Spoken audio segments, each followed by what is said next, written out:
সবলকৰণ কৰি আমি ৰাইজৰ ওচৰত যাব লাগিব।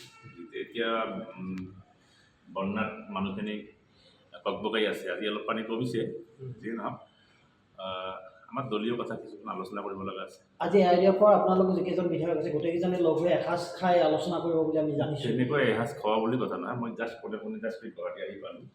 এতিয়া কোনে আহিছে কোনে অহা নাই মই গম নাপাওঁ ইমান। যিয়ে নহওক আমি বহাৰ পিছতহে গোটেই বস্তুখিনি গম পাম। মানে পৰাজয়ৰ আপোনালোকৰ যিটো 24 লোকসভা নিৰ্বাচনত পৰাজয় হ'ল সেইবিলাকো আলোচনা হ'ব ধৰি লওক। নিশ্চয়কৈ এটা পাৰ্ট থাকিবই, সংগঠনৰ কথা আলোচনা হ'লে নিশ্চয় বিভিন্ন কথাবিলাক আলোচনা হ'ব।